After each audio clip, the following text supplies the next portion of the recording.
Hello, everyone, and welcome to another episode of 100 Words or Less, the podcast. I'm trying to find different cadences for this intro because I find I just do the same thing over and over. And, I guess there's some niceness about that, the familiarity of tuning into something and being like, oh, okay, this is what I'm going to hear. But just trying to change it up a little bit, I don't want it to be too boring. I mean, ultimately for myself, because, I don't care about you. The guest this week is Mr. Kevin Duquette from Topshelf Records. He is half of that organization. Ironically, this interview was done in person. That's not the ironic part, but the ironic part was that it's done at No Sleep Records. Funny, right? Good people, good label, just love what they're doing. Recently relocated to the West Coast here. We're excited to have him out here, welcoming with open arms. Anyways, let's get some formalities and business out of the way, and then we will be able to dive into the conversation with Kevin. So, I was teasing a big announcement. Well, that announcement isn't going to happen. So basically, there was something really cool that I was working on up until about a week or so ago. Then I got a phone call and they were like, hey, we're not going to do this anymore. So yeah, I'll just keep it at that. No reason to air any sort of dirty laundry because, realistically, it wasn't going to affect you, the listener, at all in any capacity. So I apologize for the tease because, I don't like to do that unless I know something is actually coming true. And this was kind of one of the first times that I've experienced the pulling out under the rug from me for something that I thought was kind of a sure thing. But anyways, it's neither here nor there. Something else is weird has been happening recently where, and partially just because, like I've mentioned in some previous shows, I've been playing some shows with my old band. Getting recognized from obviously playing music is, it's kind of part and parcel, that happens. I mean, obviously it's not like I'm walking down the street getting some coffee and it's like, 40 people are like, oh my gosh, you're Ray, you sang in that band, blah, blah, blah. It's just always weird when, I'm out in public, whatever, with my family, get recognized for whatever that person knows me from. It's happened because of this podcast too. And it's kind of funny that an audio medium, this is not a visual medium. So a person that knows what I look like has obviously done some monicum of research and is engaged with the show on that level. And it's pretty cool. I'm not going to lie. I really like the fact that you, the listener, care and obviously want to either know more about me, know more about the guests. So you do research because research is the most important thing. I'm actually changing the way that I do a lot of these interviews in regards to, I put in some research. In the past, I've kind of kept it, really loosey-goosey and really trying to, shoot off the cuff. Of course, I prepare some questions, but now I'm really kind of, diving into looking at some of their past interviews, looking at stuff they've done on YouTube. And, because I really, really, really don't want to be that person asking them for the 150th time how sick their new tour is. Obviously, I don't do that to begin with, and that's always been a formal part of the show. But,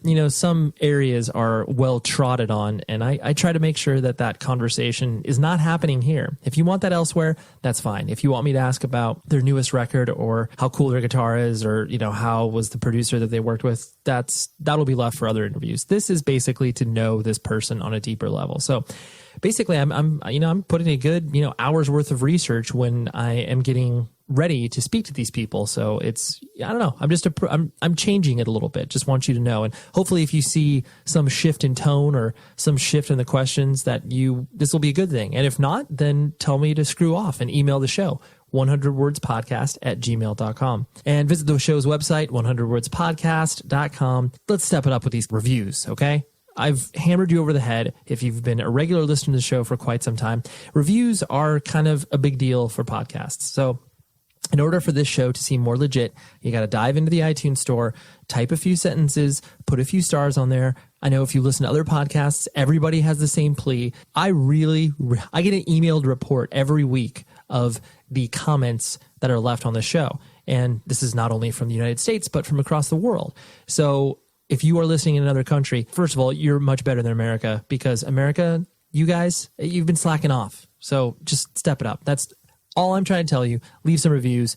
At the very least, if you like this podcast, that's the first step of what you can do. And I would really appreciate that. So, like I said, Kevin Duquette, him and a gentleman named Seth run Topshelf Records, who, is kind of one of the coolest independent record labels around these days. Between, Topshelf, No Sleep, Run for Cover, those labels are mentioned all in the same breath as being just like, wow, they really got it down, and they run with a very lean staff, and I don't know, it's just really cool. So Kevin, I've only hung out with once or twice, and never really for a prolonged period of time. So I was doing a lot of projecting here. I made assumptions on who he was as a person, and some of it was true, and some of it was very much not true. But we kind of get to the bottom of that, and we discuss a lot of great stuff. So I don't ask him the question, so what's it like to run a record label, or where should you start when you're running a record label? Because holy crap, those questions get asked like probably the first question or second question when any label person gets interviewed. So anyways, we don't do that, but we do talk a lot about rad stuff, and I will leave you to that. So I'll talk to you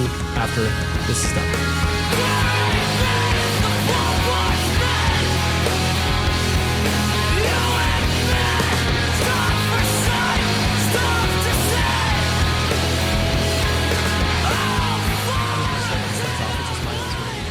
Personal introductory points to kind of you and the label and that stuff, because I have no idea where we first met. I think it was just over the internet, where we were just kind of like, oh, we existed in each other's circles, and it's like, oh yeah, we should be friends or friendly on the internet. I want to say it would be Twitter. Yeah, I think that's the first. You're Kevin, I'm Ray, that sort of thing. But before that, it was like, I want to say it was around Old Pride, Peanuts Become the Teeth's release, where it was like, I still love, I'm 34 years old, and to still be excited about music, I'm really thankful for. And I remember when I stumbled across your label through that release, and I was like, oh, you feel like you peel open a rock, or you turn over a rock, and you're just like, oh, there's all this great stuff here, and but I just wasn't aware of it before that. I mean, I had heard the name, but I just didn't know that the kind of quality was, or what you guys were doing. When people find out about your label, do they kind of have that sort of similar reaction? Whatever, you see an order come through and you're just like, oh wow, they ordered 6 LPs or whatever. What sort of gauge do you have in the sort of feedback that you get from people discovering the label? So you can see that that manifests itself in a few different ways. Yeah. So you'll have the people that this is a reason why I put our whole catalog up on Bandcamp and YouTube and SoundCloud and stuff, because it's just have fun, go at it. Right. And a lot of times I see it when someone discovers a specific artist, because then they'll just order everything they've ever put out that we have. And that's pretty cool. When Pianos, you just mentioned, went to Epitaph, the week or two after that announcement, we had so many new orders for them from people who had never placed orders with us before. And it was more or less, you could tell they had just discovered that band via, Epitaph as a jumping off point. Sure. Yeah. And then, went down the wormhole and found out they have a lot of other past material, and then just bought it all. Yeah. And I remember when, holy butts, when emo revival or whatever kind of tipped off. Yeah. I remember a tweet, and it seemed so inconsequential at the time. That dude Ian, who writes for Pitchfork, had just he was live tweeting discovering our label, and he was like, "Man, this is he was like, I'm going right in here," and he's like, there's so much good stuff on this Bandcamp page, and he tweeted a link to our Bandcamp, and I was like, oh, cool. And then I saw that he writes for them, and I was like, oh, well, that's cool. And then we started getting some coverage, but he was excited.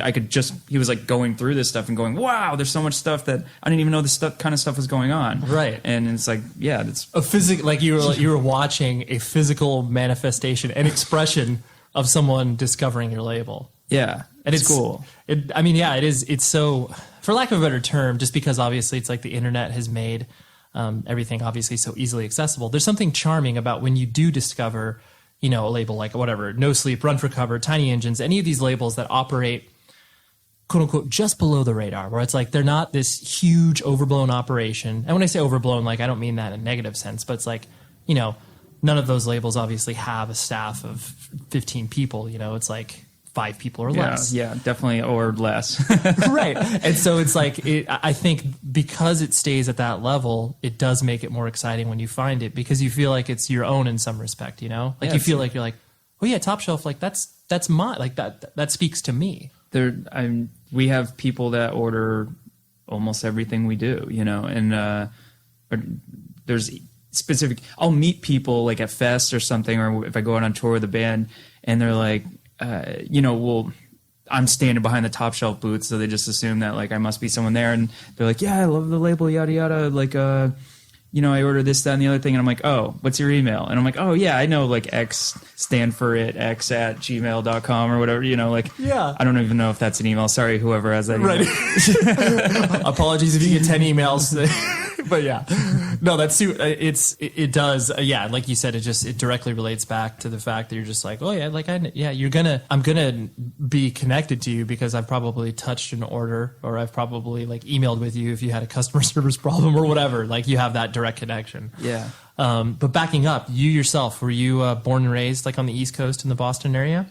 Yeah. I mean, Massachusetts is small, so you're kind of always in the Boston area, but it's like Western Mass is its own thing. That's where I grew up. And where specifically? What cities? Or what city? Springfield. Okay, yeah. Went to school in Westfield and ended up living in like Northampton, Amherst area for a while. Oh, okay. So there's a pretty rich musical tradition there, kind of doing its own thing. Much of it predates me being even alive. Right. Yeah, there's some cool stuff going on there, and it kind of died down for a little while, but now it's like very resurgent. I'm pretty excited about that. It is weird, like Boston in particular. I mean, most major cities have this symptom of where it's like, whatever band, like even looking at here in Orange County, where it's like, there are so many bands that have come up from Orange County that like don't identify with Los Angeles or whatever. They're like, oh, that's a whole different beast. But then it's like, it kind of is reminiscent with like Boston, where it's like you have bands that are from Boston, and then you have bands that are just like, oh, I'm from like Worcester. I like it. You're from these like suburbs, but that like, it's not going to mean anything to anybody on the outside world. And so, right. In a regional way, it's like, oh yeah, you might, you go play a show in Poughkeepsie or something, you're totally cool to just say whatever hyper specific locality you're from. But on the other side of the country, yeah, what's up? We're from Boston. Right. It's all so. I was on the other side of the state, and I was 80 miles outside of Boston, so it's like not even that far. Right. Yeah. Yeah, that's true. Yeah, when you do get out to the East Coast, it does make it like, I just always remember when I would tour out there, it was always so nice to be like, oh, dude, everything's like 3 hours away. We don't have to drive like 7 to 10 hours to get to these places, to get across Texas or up California or whatever. And so what was your family structure like? Do you have brothers and sisters and mom and dad and that sort of stuff? I have, parents split up and stuff. So it's like I have some half siblings and step siblings. Okay. But I have a sister who's 2 years younger than me. Okay. And just grew up kind of in that area with. When did your parents split up? Like, how old were you? I was so young I can't remember it. So it was like 3. Yeah, I was 3 and she was 1, or I was 4 and she was 2, something like that. Yeah. So, not something that I like. It doesn't bring any memories of like Angst, and they're like great friends. It's like not even a thing. Uh-huh. I like it. Almost felt like my parents were just friends that lived in different places and weren't married anymore. There was never any like weird, bad, divorce, split kind of things. Right. Especially when you're that. I mean, like because my parents were divorced when I was like 4, and it was because my dad cheated on my mom. But that story obviously was told to me. But I even though it was a highly traumatic time in my parents' life, I was like, I don't remember anything. I don't remember going to a courtroom for a custody battle. You don't remember anything, which is good, I guess. Yeah. I mean, but yeah, so you don't, even though you come from a quote unquote broken home, it's not like it's influencing your life where you're at now, where you're just like, oh man, I feel like I'm like missing. Oh yeah. out. I mean, the only thing I like missed out on was, I'd be with my dad for weekends. So I couldn't join a little league team because they always did stuff on the weekends. And I was like, really bummed about that. Yeah. But I mean, that's like it, Right. And so you live primarily with your mom during the weeks, and then your dad, you visit on the weekends and stuff. Yeah. And then your mom got remarried, and so you have step siblings as well. Or? Yeah, both of them got remarried. Only my mom had another. I still have a younger like half brother. Okay. Yeah. Got it. Which is wacky because now he's like 21, and I'm like, dude, I remember when you shit yourself. Right. I remember when I tried to take care of you in some respect. When I had to help you with something. What did your parents do for jobs and when you were getting raised? Dad is estimator at a roofing architectural firm. Oh, okay. And then my mom, real young, she was a teacher. Then she did like home childcare. Okay. So she could like be more involved with us, you know? Right. And that drove her insane. And like just watching your own kids is a hassle, and then watching, you know, like 6 other people's kids at the same time. And opening up your house. It made our house really fun all the time, though. It felt like there was always something going on because there was kids getting into everything all the time. So that was cool. And she did that for really, that's kind of what I remember my whole childhood being. And then she got more into like administrative roles at some schools in the area. Got it. And I don't know specifically what she does right now, but she does something in like she does something in music. In like educational, like administration. Okay, She works in the schooling area. Yeah. You strike me just in how you are as a person and how you present yourself to the world. You're I haven't heard anybody speak negatively about you. Well, it'll happen, man. Well, you seem like such an easygoing dude. Like, you know, if someone were to just meet you and like not know where you're from, like we were talking about before we started recording, like you seem like such a quintessential Southern California, like sort of beach dude. Just like, I'm chill, man. That's like, my vibe for sure. Yeah. I mean, were you like that, like, you know, in high school? Was that kind of the person you started to develop into? I think so. Yeah. Yeah. I've been, I don't know, mad about things, or like, and then when you're done, you're like, that was pointless. That was such a waste of time. So now I just try not to get upset about anything. Yeah. Yeah. Or even if I'm like late for something or there's traffic, I'm like riding, you know, shotgun with somebody and I'm like, dude, relax. Like, you're road raging so hard right now. And maybe it's because I don't drive, so I just don't care. And it's not something that I experience all the time. I'm just riding my bike. I'm like, yeah, whatever. Right. But yeah, I just try and like keep it chilled out. Yeah. And because that seems like that is a specific decision. Like, we're not only is it, but I just find that ultimately it's easier. Yeah, I mean, I agree. Like, I'm of the same. It takes a lot for me to actually get like angry. Like, I don't go to that emotion, even when it's like a situation where I probably should be angry. I'm still like, I can't get that mad about. I see where they're coming from. Like, oh, dude, I couldn't be like the ruler of a country or something. Because I'd be like, why don't we just send them like flowers or something instead? Right. And yeah, everyone else would want warheads. But yeah, that's. So were you always kind of like that in high school? No. I think there's like, there's probably like specific events. And I say probably because like now would be the logical point where we would then talk about them. But I'm like, I don't really know what they are necessarily. Yeah, sure. Yeah, I can't. Nothing ever good has come from like having a knee-jerk reactionary thing in my experience. Right. So I'm just kind of like, well, maybe sit back and react on that in a delayed way, and you know, then you'll probably have a better response to it. Right. In general. So you would maybe you also strike me as the person like in high school you kind of got along with everybody? You kind of like filtered in and out of different friend groups, or were you kind of more specific to? No, that's like dead on. Okay. Played like sports and went to punk shows, you know, it was, and I was one of the, I don't know, I had a few friends that would do that, but like I had this weird Venn diagram of friend circles that didn't really make sense or add up. Like be at like jock parties or something, and I was probably like an anomaly and like some weird fun guy that they would hang out with. But it's right, yeah. Well, yeah. I could see you totally being like, oh yeah, Kevin can come along. Oh, like that weird sort of like that weird dude, but he's cool, man. Like I could see people talking about you, whatever your sort of quote unquote jock friends, for lack of a better term, would be like, no, but he's cool. Like they would vouch for you like that. Then you would show up at this thing and you would be, hey, I'm cool. Like I'm down to have fun or whatever. Yeah, more that, not a hey, I'm cool.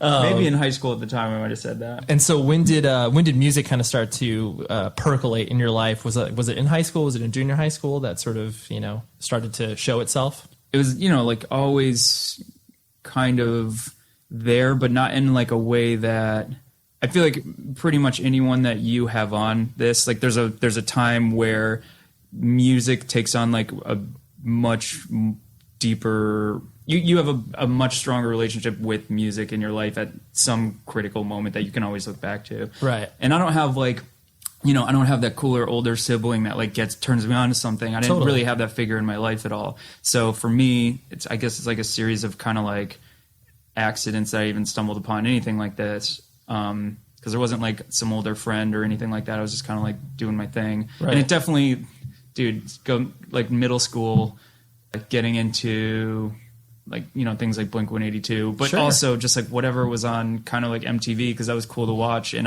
my parents didn't want me to watch it, so I watched it. Oh, of course, yeah. And so, you know, things like that there's like some Green Day special or whatever. Uh-huh. The one where they have like some of the kids come up in the crowd and like play their instruments. Sure. I know what you're talking about. So, and I was just like, dude, this is so crazy. Of course. And I'm like 11 or 12 years old, and that's like the coolest thing I've ever seen. Mm-hmm. So that is maybe like the tipping point where I go, oh, cool. And then I found out about like Warped Tour through things like that, and I didn't get to go to one. It's very weird because I like obsessed about it in this weird passive way, and I don't know why I never went. Yeah, because it came in your area. Oh yeah, no, well, yeah, it did. Maybe it was just the weekend that you couldn't get your dad to take right. And yeah, I don't know. So yeah. But so I'd find out about, you know, stuff that would be on that, and I got really into Less Than Jake, and I got really into. There's a pretty big ska scene, and it was so weird because it was right along like indie, emo, punk, hardcore, whatever. Like, I mean, in the late '90s, early 2000s, it was totally normal to have like a ska band headlining some show with, you know, all bands of different genres. Yeah, right? yeah, yeah. I don't see that as much nowadays, but that's one thing I remember from growing up in Western Mass, where just shows were very eclectic, and that was totally normal. And it was one of those things where it was like, because of that, I think it was just more due to the fact that it was like, if you're friends with these people, it kind of doesn't matter what their band sounds like. You're just like, oh, we want to play together, so well, I guess we'll throw all these bands on here.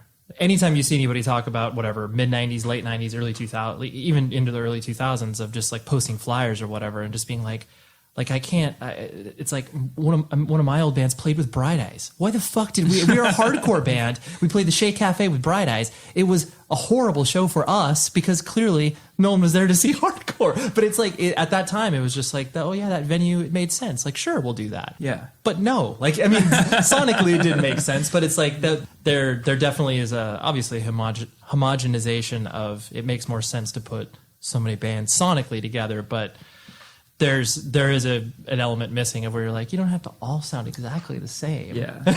But back then it was like this hodgepodge of, there was no rhyme or reason other than maybe like, oh yeah, I like those guys, or right. You know, we'll toss them on a show. Sure. Right, yeah. Right. Like you said before, or like you were saying off mic, where you were a drummer. When did drums kind of start to come into your life? Was that in high school? Yeah, so I would be like air drumming stuff all the time, and like looking back at that, it's like, dude, no, that's not how that would go at all. But and then I was like, well, I don't know, it seems like it would be fun for sure. Like, I really like doing it, this air drumming thing that I do. Right. And like in I want to do this for real. Yeah.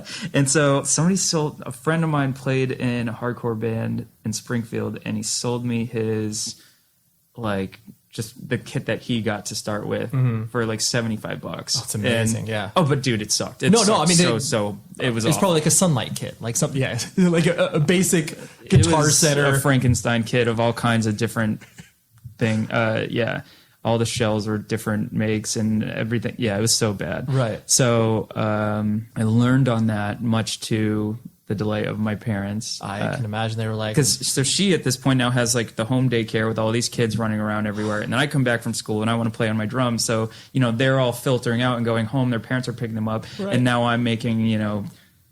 horrible Blink-182 covers. Yeah. You're like, I can play like Travis. Like, just let me take care of this. Oh, man, that must have been... Well, at that point, I was probably trying to play more just like straight punk stuff, like Pennywise or something. Sure. Like, because that's what I was like, that's what I was finding. And I would quickly like branch out from, I think that would have been like 7th or 8th grade. Mm-hmm. And then like once I got to high school, I remember I dated this girl, and it wasn't like her that had an impact on my musical taste. Mm-hmm. It was her best friend. Okay. And she showed me like, Saves the Day and everything that was going on with like Vagrant and, I'm thinking like maybe Triple Crown at this point, kind of just like, and she showed me, and like Saddle Creek stuff, like you just touched on Bright Eyes, but a lot of stuff and I found like Polyvinyl, and Polyvinyl was probably one of the bigger labels to me. But then I worked my way over to things like more local, like what was happening with like Clean Plate and things that were happening with like smaller labels around the country like Caulfield or whatever. And it was just like, whoa. And that's around when I didn't have a cell phone when I was in school, that no one did. No. And you know that.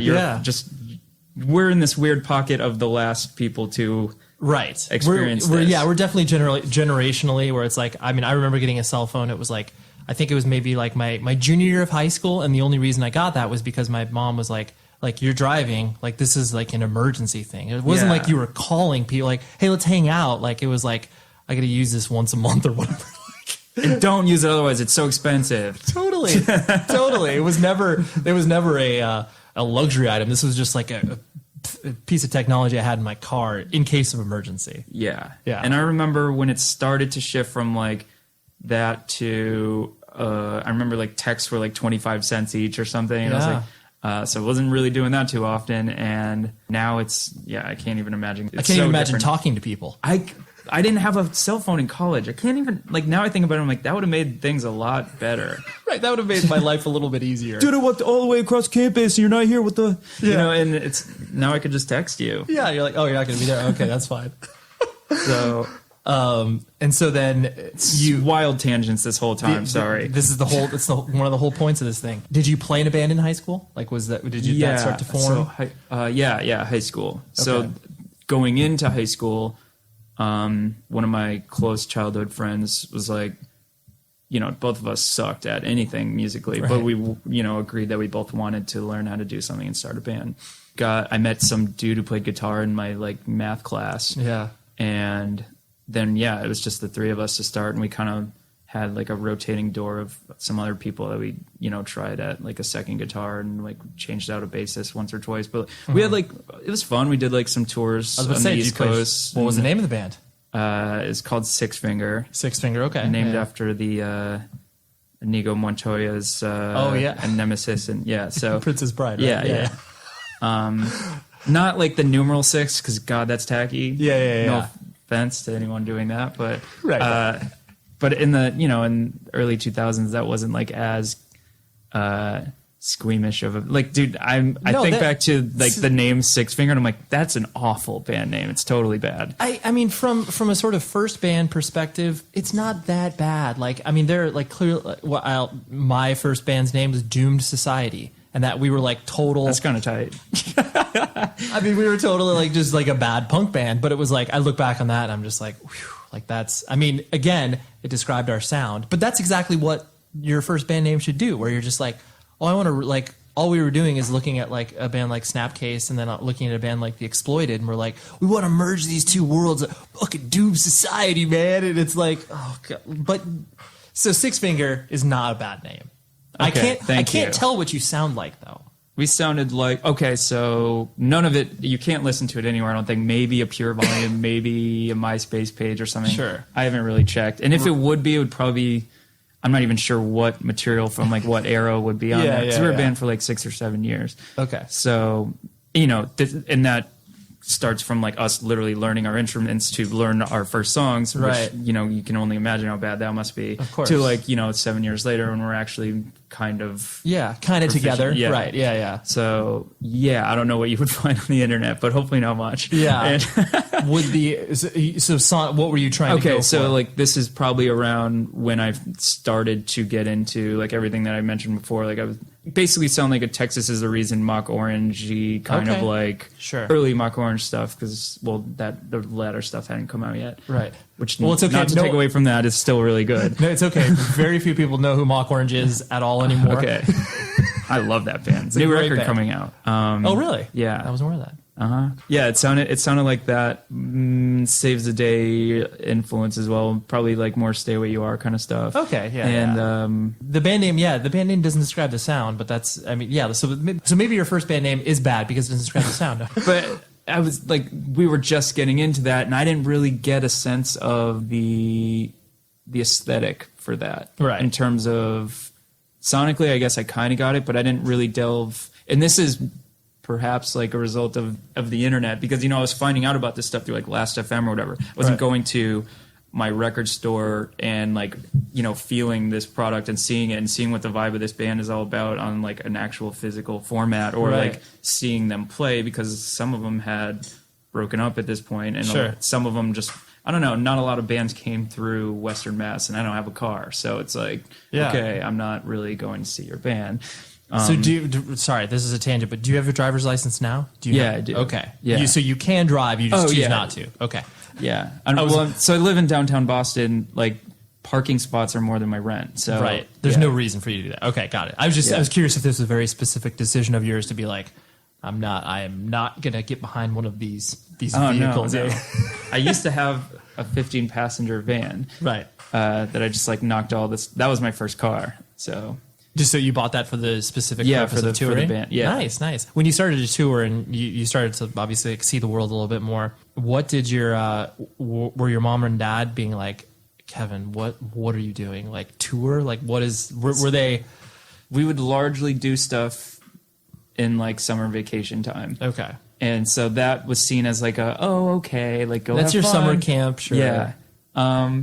And that was pretty harmless. There was definitely a time period where pre-Topshelf Records, but I was goofing around, like playing in a band, and it was kind of, I don't know. The point is that like this band isn't going to happen, but it's still fun, that's kind of where we were at in the last like 2-3 years of it. And, it's just going out and like pushing this because it was fun and enjoyable, but it was very clear, like, we weren't winning over. You weren't going to make it, right? There was a few pockets that we could play, and like, like 100 or 150 people would come out, and that was like only in the Northeast. Sure. And these weird pockets of support in like Lancaster or like just like Philadelphia area or whatever, or New York, and that was cool. But we never had like any kind of like momentum, any kind, no. Right. Because we didn't know what we were doing. We had no idea. We started in 8th grade, and that corresponds to like 99, 2000, and we went till like 2005 or 6. Yeah. So it was like, and we were always just self-releasing our own stuff. Yeah. Your first bands, you never have any like plan, or I mean, if you have a plan, the only plan you have is like literally like one step in front of you, where you're just like, we're going to put out a demo. Like it's not like you have this like 7-year plan of like we're going to end up here. It's like no, like. You don't. I wouldn't even know what here would be. Right? No, it's because none of that made sense, because that was still at the time where obviously bands didn't, independent music hadn't got to the point where it's like you felt like you could quote unquote make a living out of it. I knew that people did, but it wasn't like it is today. Like it wasn't as common as it is now, right? Yeah. I remember using things like "Book Your Own Fucking Life." Mm-hmm. And then, like, I was more concerned with where our songs were regionally on the mp3.com charts, if you remember that. Of course, those were huge. You were just like, oh, man, where are we going to end? Yeah, I agree. Yeah, those are just different metrics. Yeah. Like, I'm sure most people probably don't even remember that website. But huge. I remember when Pure Volume sprung up, it was like, whoa, this is great. Yep. And then they just kind of abandoned that. But yeah. And then, like, MySpace, I would book shows over... so much would get done over MySpace. Totally. Us working with Pianos Become the Teeth was like largely MySpace messages. Yeah, that's how that started. So that dates that. Yeah.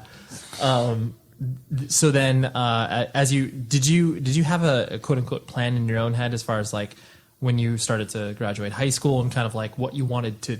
What did you want to do with your life, Kevin, at that point? So when I was a little kid, I wanted to be a marine biologist. Mm-hmm. And then I would be drawing like whales and dolphins and stuff. Like for real. So good. Just doodling. I guess like teachers or something saw that I was, had a knack for drawing. And then I gradually, my parents and teachers they kind of steered me in that direction. And I was really into it as well. So I kind of abandoned that and went more like art. I didn't like art in general, right? Like all through middle school and high school. So I didn't really know what the heck I would be doing. What that meant, right? Yeah, right. But I just liked it, like painting and drawing and mixed media type stuff. It wasn't until my senior year of high school, like my last, it's not semesters in high school, I forget what it is. Quarter, sure, whatever it was. I took a photography class. And dude, this is 2003, not a lot of schools have like computer labs or anything at that point. Right. And the ones that do, like they're kind of like old, not that good. And so like I didn't really even understand like that there could be web design or graphic design and all these things like done in a digital way. Right. And well, obviously web design, but people were online and stuff, but it was, I don't know, I just didn't really see how... You didn't put the two together? Yeah, and I took a photography class, and it shared space with like a computer lab, and one of the teachers I had was just like a graphic designer that retired and was just teaching in public school.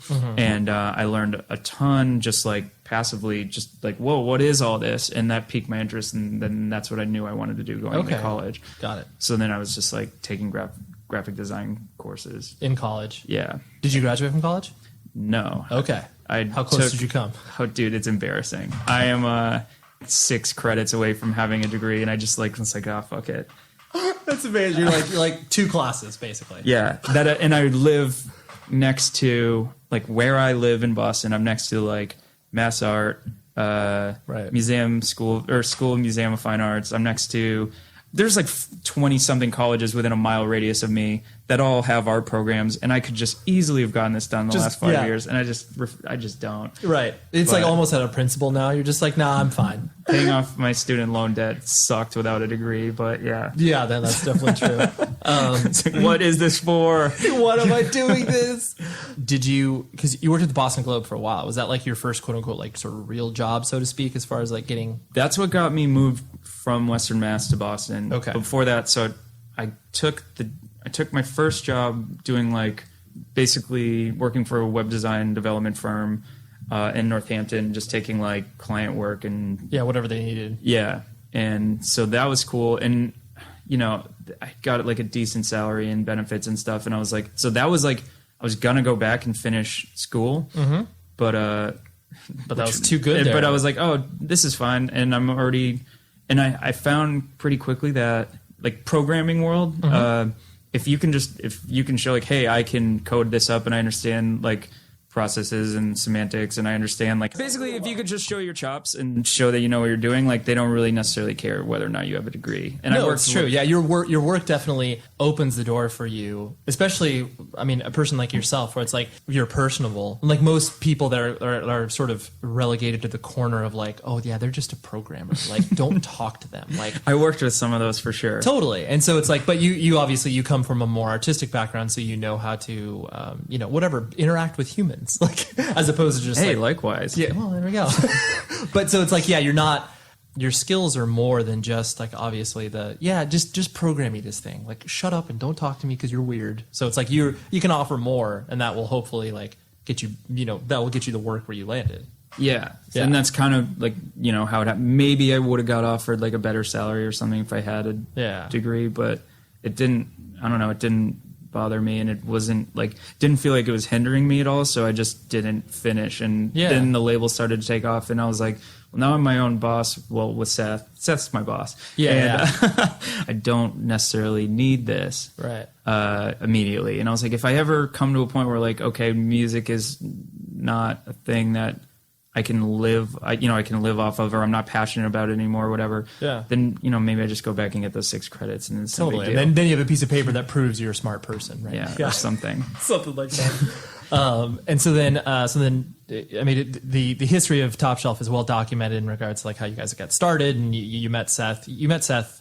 prior to, I mean, it was like early 2000s. You met Seth, like 2004. Oh, okay, got it. And just through like shows in the area, right? Yeah. He was playing in other bands. He booked other shows. I booked shows, and we didn't have a lot of crossover, but like, increasingly we started to from like 2004 on. And he eventually, basically the end last year of the band, like he played in it briefly as well. Okay. And he played another. So you guys played in the same band together, and that was that Six Fingers still? Yeah. Okay. So, and then the idea came to be, he approached us about like, hey, because we were coming back from like a 2-week East Coast tour or something, and he reached out, and we had just self-released an EP. Okay. And he reached out to us about like doing like a homecoming / like record release kind of show. And we were like, okay, we didn't really have that plan because we touched on earlier. We were never thinking you weren't business minded. Yeah. No, we're like, okay, cool. And he was like, well, he offered to book it at some like VFW hall and, just handle everything. And so when we got back, that was when I like actually like met Seth. Right, got to know him a little bit. Yeah. And then we were talking more and more about it and saying how... like, did you... Because, I mean, everyone always asks the question of like, every interview that I have seen of you where it's just like, oh, did you want to start an independent record label? Like, the simple answer, no. No one ever has any idea that they want to start something. You just do it. And then all of a sudden it starts to like build momentum. You don't have this like, it's not like you're 10 years old and being like, man, I can't wait to put out my first 7-inch. Like, I mean, if that is, then like that's a that rare, rules. If no, then you're awesome. But it's like it's such a weird thing because I've watched I've put out records myself on my own quote unquote label. I've worked in labels for years, and it's like even talking to people from like well established record labels, it's like they started out of just like sheer necessity, like, oh, I just had to release my own band's record. Yeah, that's what and so that's what it was. The first release on Topshelf is our own band's release, right? And then the ensuing ones were very close friends releases, right? And at that time, we didn't have a logo or anything. We weren't cataloging like TSR 001 or anything. Well, it didn't matter. Yeah, you were selling it out of the quote unquote trunk, like you were just hand to hand.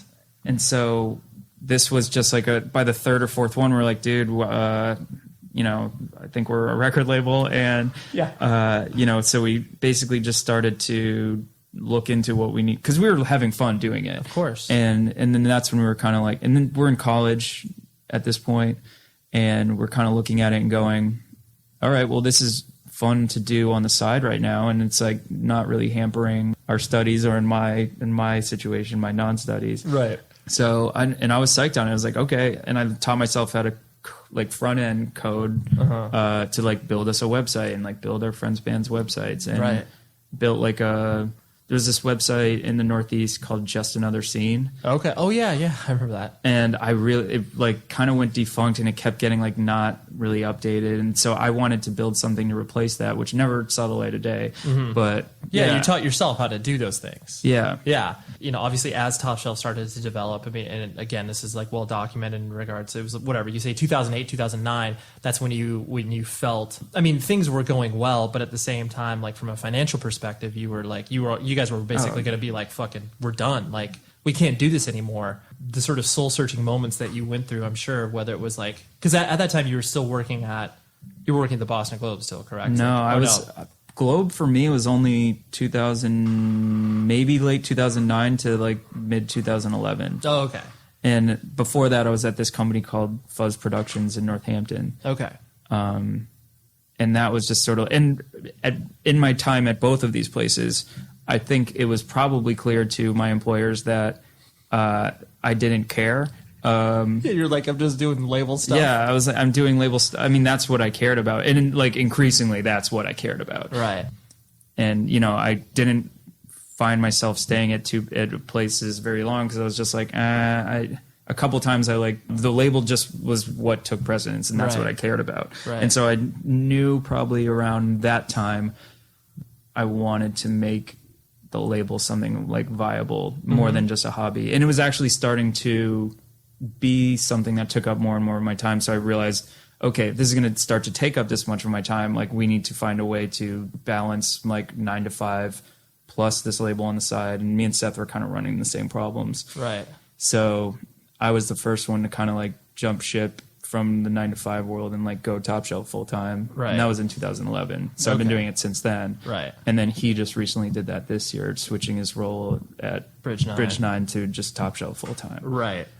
And so when you were going through those moments of just like those, obviously the growth pains where it's like, from an outsider's perspective, the label is doing okay. Like you're releasing stuff and you're moving forward. Yeah. But it's like no one knows the internal struggle of just like, shit, like we're getting hit with a $20,000 manufacturing bill. Like we literally don't have that money. And like having those sort of gut check moments, like, what not even so much like for, the label or, your relationship with Seth. What were you going through internally of just being like, I got to push this through. This is something I still need to follow through on. Or did you have that moment of just like, man, I gotta go, but then Seth convinced you otherwise? Like, how did that all sort of... So we had like a little bit of a falling out, and it was totally on me, like in hindsight, just like kind of being a baby. I didn't like love the direction of what, we're only releasing like 2-3 records a year.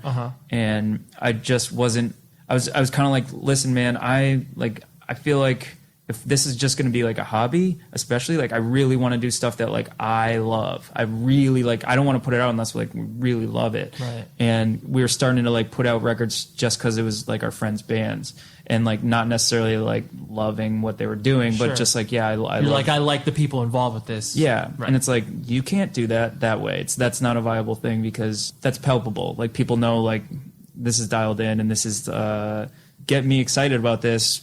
How can you do that if you're not even excited about this? So, sure, okay, yeah. And it came, and it sort of, our heads or hearts rather, were in the right place, and now we were trying to like get more for our friends and for our bands, and trying to just like, what's the word I'm looking for? Become more legitimate or expand your hurrahs? Kind of just wanted to like elevate where like the local scene that we were a part of, like local bands and our friends that were playing in them, we kind of wanted to just give them a platform, like where they could. Okay. But like at the same time, we started to be less. We have different varying tastes, and they wouldn't always align with like what we were putting out early on. There's if you go back in the catalog, the first like 10-15 releases are like a hodgepodge mix of like, what is this is all over the place. This is a Kevin release. This is a Seth release. Yeah, and sometimes like just like this is a supporting some of our friends or wanting to help out something that we that we're friends with, and we just want to put it out there. So, we had kind of like some disagreements about how to go about it. And cause again, at that point, it's sort of like,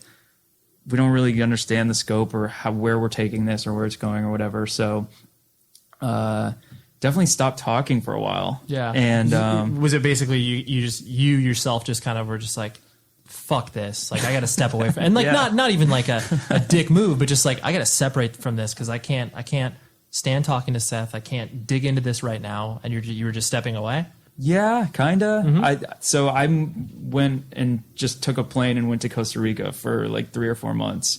I came back and I was like, all right, dude, and I started going to like some more shows and stuff, because I was just kind of like a little bit out of it, and I was focusing on like being a graphic designer, or like trying to focus on my professional career, because I just saw that like this was eating up more and more of my time. And I wasn't really sure I didn't really know which direction. Very much like two forks in the road, or fork in the road, and I don't know which one to take.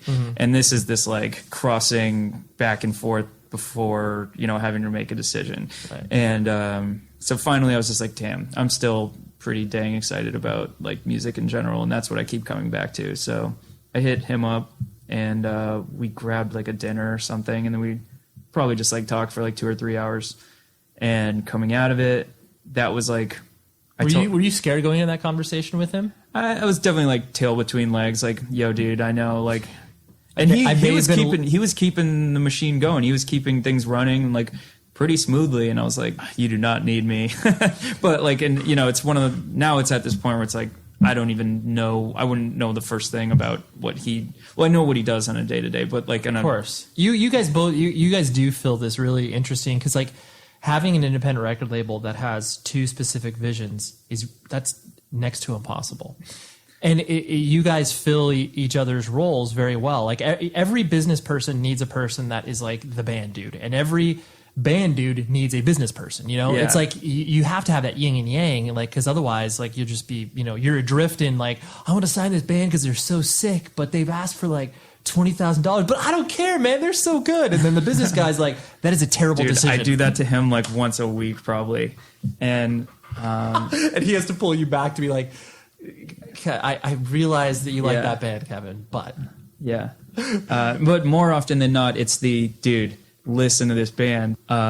This is so good, and he's like, they just started like a half year ago. No, like there's a lot of work we're going to have to do with this. And, we have a really busy release schedule, and we can't commit that kind of like time and bandwidth to like he was like, let it just kind of ride out and we'll keep an eye on it kind of thing. You know, like there's so many like business decisions that need to happen. And I get that. That makes so much sense.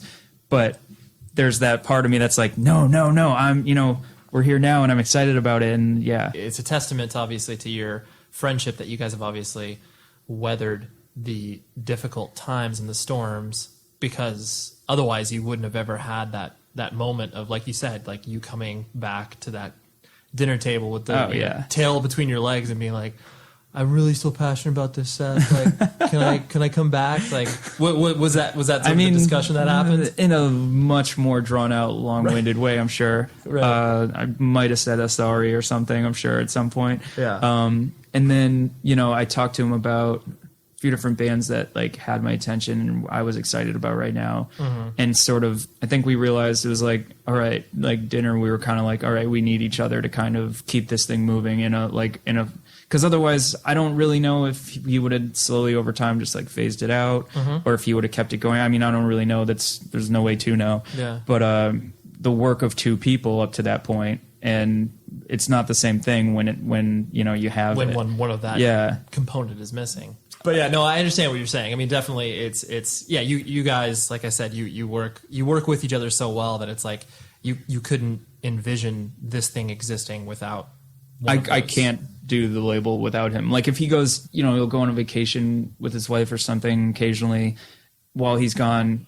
It's almost like you leave a list of things to make sure that like the babysitter does or whatever. And, you know, like here's $20, take this to the dry cleaning, that kind of thing. And I'm just like, I don't know what dry cleaning is to do that part. You know, this is my analogy for the shit he does. And then I have to talk with this whole new set of people that I never even knew existed that he talks to, you know, on a day-to-day basis. And I'm like, okay, hey, filling in here. What's up? And hey, they're like, don't you win the label too? Yeah, I do. I just don't. I don't know how to do this really. Yeah, so incredible. I'd say on a day-to-day basis, we are constantly reminded of how much like things are unchanged and that we have no fucking idea what we're doing. Sure, of course. That's as most good businesses do. The last two things I want to hit on were the. I distinctly remember did you guys do the entire Warped Tour of 2010? Oh, we did a few years, yeah. 2010, 2011 though, right? I think, or was it? That sounds right. I just remember when you guys had the, stop listening to awful fucking music. And that was like, so I hate that shirt. But. No, I know, and that's why I bring it up because it's such a because it was like I think it was like the Warped Tour in San Diego where I walked by. I didn't know you guys at all, but it was like walking by your table. I was like, for one, I was like, that's weird. They're here. Like, why are they on Warped Tour? Just because it's like stylistically speaking, you didn't identify with 98% of the bands on the tour. Sure. Yeah. To see the salvo of like stop listening to awful fucking music seemed like obviously commentary on what was happening around you guys. And since I didn't know any of you, I was obviously projecting like, oh, that seems pretty pretentious. Totally. Yeah. You guys obviously received feedback and negative feedback on that, or was it one of those things you just kinda... So much of it was that shirt was made only within the scope of that day on Warped Tour, you know, or like that summer, and then I guess I never really thought like, oh, well, now there will be hundreds of these just out and about, and that sucks. Right. And because it was just like this like novelty thing, and everyone had like their own dumb shirt, their swear word shirt. Yeah. And so we were just like kind of making fun of the whole entire thing. Right. Hear me out, man. There's a lot of people who go to that tour just because they always go to that tour. And, you know, we had like back before like iPod or whatever, you know, we had listening stations set up with CD players and headphones. And we had like, you know, for fans of or like RIYL and like a list of like, you know, it'd say like, you know, hey Mercedes or just D-Plan or like whatever. And we'd have people come up and be like, oh, fuck yeah. And, you know, put it on and listen to it and buy it. And so it felt like this thing where it was like, I had my friend Andy and he had like the whole Green Bands thing. Mm-hmm. You know, so it was a pretty low level of entry in terms of like cost to go out and do it because just the friend hookup there. Mm-hmm. We just kind of saw it as like hey, this is a viable, cheap way to introduce these people obviously like music and quote punk music or whatever. And I think we could, if that was there for me, like when I was 13, 14 years old, that would have changed everything for me, you know? Yeah. And so... Yeah, you viewed it. I like the way that you view that. It's an entry point where it's like, obviously there's a lot of people that, you know, deride a, you know, retail outlet like Hot Topic, where they're just like, oh, fuck Hot Topic. Like, you know, I mean, this was more so in like the mid 2000s where it was like, you know, it was obviously the commoditization of independent music. And it was like, I always definitely, more so where I stand now, where it's just like, you know, is Hot Topic a viable place in like the city of Los Angeles? Like, well, no, because there's obviously millions of other record stores and other lifestyle outlets. But it's like, to a kid in Topeka, Kansas, when a Hot Topic opens up, that may be his or her only choice. And so it's like, I like that's the way that you were viewing Warped Tour, where you're just like, okay, well, yeah, maybe we don't make sense stylistically in what's happening here, but to the kids that do interact with us, they may find their new favorite band, and all of a sudden, like you said, their life is changed from that point on because they, you know, listen to My Heart to Joy or something like that, where they're just like, oh my God, like, and here's this label. And so it's awesome that you guys viewed it like that, and it wasn't this like, oh, we're just here to take the piss out of this whole thing. We had a very boring tent, if you could, like, because you came up to it and you're like, okay, there was nothing, no one was coming to our tent like excited, and like, you know, it wasn't a destination at any point. We were just I gotta convince these people to come over here. Yeah, right. And we had, you know, the headphones set up. It was work. You know, people were there to, you know, to not do this. They want to watch live music, not sit here and have me put headphones on them and play them a CD, right? And pick which read all this literature here and let me know which one you like. It, you know, it's very like, right. This was you were. If you were walking over to me, you're investing your time into this. I got you for at least 15 minutes here. And it, you know, and people would say no or whatever, and that's fine. Right. Those summers were like, I've never heard no like more in my life. You know? Right. But it was the feeling when like somebody was like, oh yeah, this is awesome. And like, dude, we would just be giving away stuff left and right, because I was just so psyched that someone would like be into it. And we would totally target people based on like the shirts they were wearing. Right. You know, I would just be like, oh dude, please, you're going to have a good time with this. You know, like, why are you here? And they're there to see like that one or those two bands, you know? Yeah. And at like $35 a ticket, that's not unreasonable, you know? Totally. Well, that's cool that you viewed it that way, and not like this, oh, I can't wait to go out here just so we can like make fun of kids. Because like that, obviously, like that wasn't the perception that I had personally, like I said, just walking by your tent. But it's like, obviously, when you combine that merch design with like everything else, where it was just like, oh, like Topshelf hadn't really developed your guys' identity yet. Like you and Seth weren't like known in the sense of like, oh, like, yeah, those guys are just doing it to like, you know. So anyways, it makes more sense. Definitely learned from that. That was like the low-lying fruit of a means to, you know, sell some shit on like a tour like that could be like pretty hard to do if you're small, you know. Yeah, no, totally. And like going back, I guess like I wouldn't want to do it that. I mean, I hate those shirts now. I just hate them. As long as people stop bringing it up, then I'll be okay with that. I'm glad I could bring it up for you. Yeah. Your label, Run for Cover, Topshelf, No Sleep. All of these labels kind of existing in this, and like I said, just quote unquote beneath the radar, where it's like all those labels can sell records because we all have distribution, and it's like, there's this weird air of competition that exists where it's like, because all of us have somewhat similar styles of like taste in music, and there's always this weird thing where it's like, okay, if like No Sleep's talking to this band, everybody else knows it, and then vice versa, and then then if an Epitaph comes into play, like what are we supposed to do? And like all those labels that I just listed, like all technically support one another in the sense of like there's that level of respect where it's just like, oh, well, like, no, like, you guys don't go out of your way to talk shit actively on any of those labels. And like, but there is this weird underlying competition that kind of exists, you know, with bands as well, where it's like, they may be, you know, whatever, you know, band A may be friend with band B, but they're technically still trying to go for the same kid. You'll never hear more shit talk than like the 5-hour drive between like city A and city B on a tour. Everyone is just like, yeah. Especially when like I hop in a van or something, because then they're like, "What do you got coming up? What are you doing? Like, what do you think of this?" And because it's like another person in the van that is like in this world, and everyone just wants to pick each other's brains. And yeah, and then I made a like New Year's resolution that I've broken a couple of times. So it's like, I'm not going to say anything bad about anyone, especially if they're not there. You know, I can say something bad to you in front of your face because I mean, fuck you. But I was like, I can't do that. And I've definitely like slipped up a couple times after a few beers. But it's like, for the most part, it's like, I don't have anything bad to say about anyone particular because I don't know, I haven't heard anyone say anything bad about me or whatever. But so it's like, why? That's just a downer. It's such a bummer when like that mentality takes precedence over like the positives, like the community that's built, the greater community that's around all this stuff. There's definitely competition, but it's like, I think it's like friendly too. I know like Jeff Run for Cover had their office in my apartment for like a year and a half or so, around like 2012.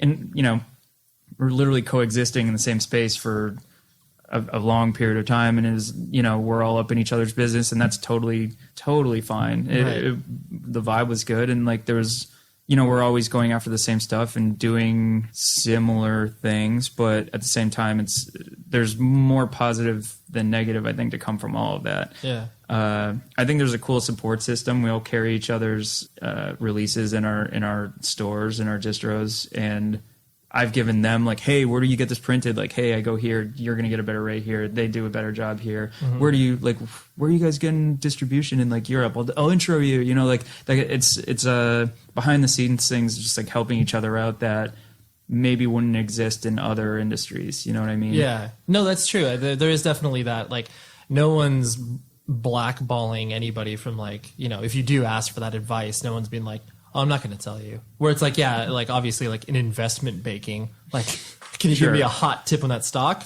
No, like I'm not doing that. But like the camaraderie is there because at the end of the day, it's like, you know, even though the music industry, you know, is what it is, and it's always obviously in the perpetual decline, you know, the independent music industry, relatively speaking, can stay above that fray because we're existing in a world that's still supports the physical medium, you know, like not as large as it once was, but to the extent where it's like, yeah, they will, you know, whatever you can be in your 11th pressing of the, you know, Pianos Become the Teeth record, and like No Sleep can be in its like 14th pressing of La Disputes, you know, somewhere, and you're just like, who hasn't bought this record now?